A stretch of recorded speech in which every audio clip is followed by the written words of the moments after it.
Atenção! Este canal é dedicado exclusivamente à apresentação imparcial e neutra dos fatos históricos. Não há nenhum interesse de promover ideologias, induções ou discriminações. Algumas cenas são inadequadas para pessoas sensíveis. Durante a Primeira Guerra Mundial, o uso de substâncias que alteram a mente era uma realidade tanto para fins médicos quanto para uso não terapêutico. Essas drogas eram fornecidas pelas autoridades militares e também automedicadas pelos próprios soldados. Sedativos como álcool, morfina e cocaína ajudavam a aliviar a dor física e emocional, promoviam relaxamento e minimizavam os horrores do combate. Embora com um custo significativo, a morfina continuava sendo o pilar do alívio da dor, administrada de forma rotineira para mitigar o sofrimento dos feridos. E feridos não faltavam.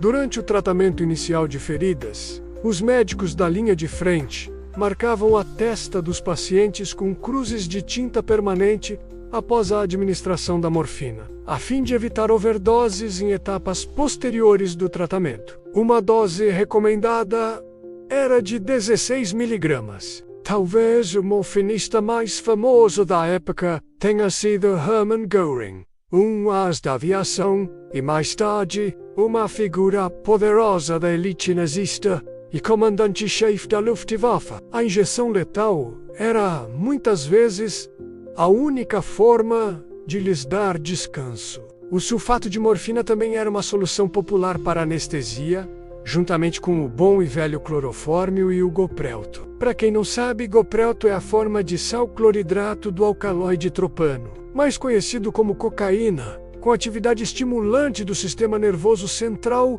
e anestésica local. Uma vez que a cocaína foi isolada das folhas de coca em 1859, a empresa farmacêutica alemã Merck de Darmstadt iniciou sua fabricação e comercialização em 1862. Curiosamente, naquela época, a cocaína era descrita como um estimulante peculiarmente adaptado para elevar a capacidade de trabalho do corpo, sem qualquer efeito perigoso. Os soldados podiam até comprá-la sozinhos, se sentissem necessidade. O comando do exército alemão planejou, no início da guerra, distribuir rações diárias de cocaína para cada um de seus soldados, para diminuir o apetite e aumentar a resistência. A única razão pela qual essa ideia foi abandonada foi a falta de suprimento suficiente da droga. Era tão comum que a taxa de seu consumo por combatentes permanece desconhecida, sem haver como estimar os números. Junto com a cocaína, essa pequena pílula também continha extrato de noz de cola para realçar o efeito. A famosa loja Harrods estava oferecendo pequenos conjuntos de morfina e cocaína com seringas e agulhas, anunciados no Times como um presente útil para os amigos da frente.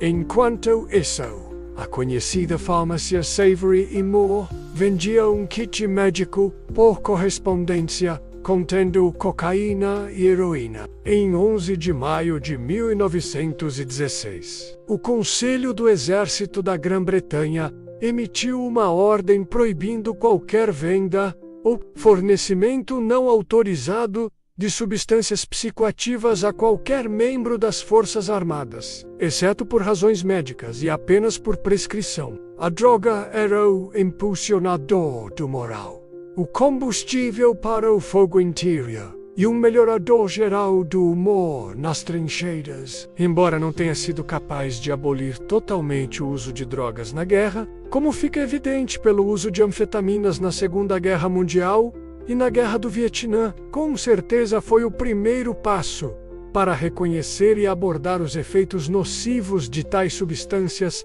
sobre os soldados. Ajudava os soldados a se acalmarem, se concentrarem e melhorarem o desempenho, enquanto a França acusava a Alemanha de contrabandear a pó da felicidade para cidades e trincheiras francesas para subverter seus esforços de guerra. Também havia amplos protestos contra o uso da droga na Grã-Bretanha. A investigação revelou que cerca de 40 homens em um acampamento local haviam desenvolvido um vício. O incidente, amplamente divulgado, favoreceu os proponentes da introdução de um rígido controle governamental sobre as drogas viciantes. O caso forneceu um pretexto conveniente para o lançamento da campanha antidrogas, que encontrou solo fértil nas ansiedades e suspeitas do país durante a guerra. A mídia e os políticos britânicos estavam alimentando um temor nacional em relação à cocaína, rotulando os narcóticos como mais mortais do que as balas inimigas. A droga era tomada durante voos de longa distância por pilotos de caça alemães e, como os registros franceses revelaram, os primeiros aviadores estavam particularmente interessados no estimulante. A droga ajudava os duelistas aéreos a lidar com o frio em grandes altitudes, fortalecendo-os contra ele. A guerra interrompeu o comércio internacional e impediu o fornecimento de folhas de coca peruanas às fábricas europeias. Sim, a mesma cocaína que cresce naturalmente nas folhas de coca na América do Sul e que foi responsável pela ascensão de alguns dos maiores traficantes dos últimos 50 anos. Reconheceu a utilidade potencial da droga em seu efeito supressor do apetite e supôs que poderia ajudar a reduzir o suprimento de alimentos do exército em até 20%. Isso, somado às propriedades estimulantes da cocaína, foram as razões pelas quais a droga foi tão amplamente usada na Grande Guerra. Quando a guerra eclodiu, a cocaína estava facilmente disponível em farmácias na Europa e na América, tanto como remédio único quanto como ingrediente em muitos medicamentos e tônicos populares usados para coriza e tosse. Na verdade, um dos remédios americanos mais populares, o Hannah's Hay Fever, não passava de pura cocaína. Antigamente, o tabaco e a cocaína eram considerados igualmente inofensivos. Como nossos bisavós estavam enganados, mas na Primeira Guerra, a cocaína estava a todo vapor nas trincheiras. Um soldado britânico, ao relembrar as pesadas baixas na Batalha de Albers Ridge, em maio de 1915, descreveu um homem que, apesar de ter perdido os olhos, nariz, queixo e boca, ainda estava vivo. Como a medicina não era avançada o suficiente para lidar com vítimas tão horríveis, uma dose humanitária de morfina, 4 vezes maior, era administrada para tirá-los de sua miséria. Muitos médicos e sargentos não tinham a coragem de realizar tal ato e precisavam depender de enfermeiras e soldados rasos. Contudo, como nenhuma alternativa igualmente potente estava disponível, a morfina permaneceu a escolha preferencial para o alívio da dor. Nessa época, os opioides não só dominavam os analgésicos, mas também eram o método preferido para fazer bebês dormirem tranquilamente à noite. E essa foi a geração conhecida como a maior geração. Mesmo com essas precauções, era comum que pacientes recebessem o narcótico mais de uma vez por engano, e os gravemente feridos recebiam doses maiores, deliberadamente para aliviar a dor intensa. Dada a confusão e o caos da guerra, era quase impossível evitar tais erros. Além disso, muitos feridos se automedicavam com morfina, enquanto aguardavam ajuda profissional.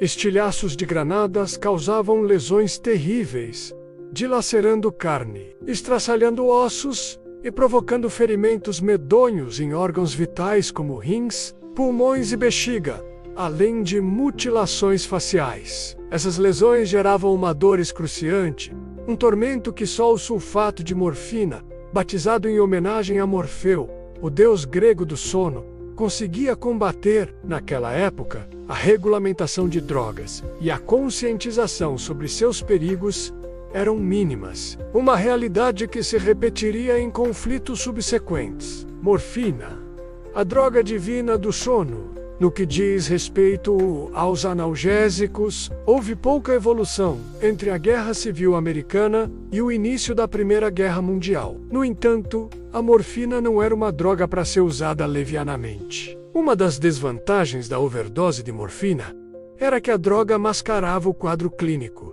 dificultando um diagnóstico preciso. Frequentemente, o pessoal das estações de socorro e dos hospitais não conseguia determinar se a condição de um paciente resultava da ingestão excessiva de morfina ou de seus próprios ferimentos. As preocupações com o vício em morfina e o consumo excessivo nas enfermarias militares levaram vários médicos a argumentar que seria melhor que os pacientes suportassem a dor até chegarem a centros de tratamento mais avançados. A morfina também era frequentemente usada para a eutanásia de soldados com ferimentos irreversíveis. Outros analgésicos utilizados na Primeira Guerra Mundial, além do sulfato de morfina, incluem o salicilato de sódio e a opitenquetura camferata. Consumo militar de drogas. No século XIX, os europeus descobriram o segredo do povo andino de usar as folhas de coca para aumentar a resistência física. O narcótico em questão foi testado nas Forças Armadas pela primeira vez em 1883. Theodor Aschenbrand, médico do exército da Baviera que realizou esses experimentos. Além de ser usada como anestésico local, a cocaína era emitida pelas autoridades militares para fins de aprimoramento. No entanto, a popularidade da cocaína era muito mais intensa na infantaria do que entre os aviadores. Os britânicos, por outro lado, também distribuíam a droga sob o código marcha forçada, na forma de uma pílula revestida de gelatina. Movimentos para o controle de drogas. A aceitação da cocaína não durou a guerra inteira. Essa histeria foi o resultado de uma grande descoberta canadense em 1916. Uma escolta, baseada em Londres, e seu agente estavam fornecendo cocaína para suas unidades. No final de 1915, a Merck experimentou uma queda dramática na produção anual de cocaína para apenas 447 quilos, em comparação com quase 9.000 quilos em 1913. Com os políticos e a mídia aproveitando a paranoia, o pânico moral em relação à cocaína criou um movimento geral contra as drogas. Por um lado,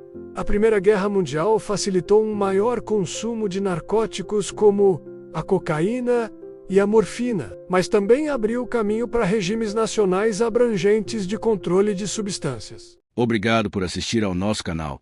Não esqueça, inscreva-se e deixe seu like. Até a próxima!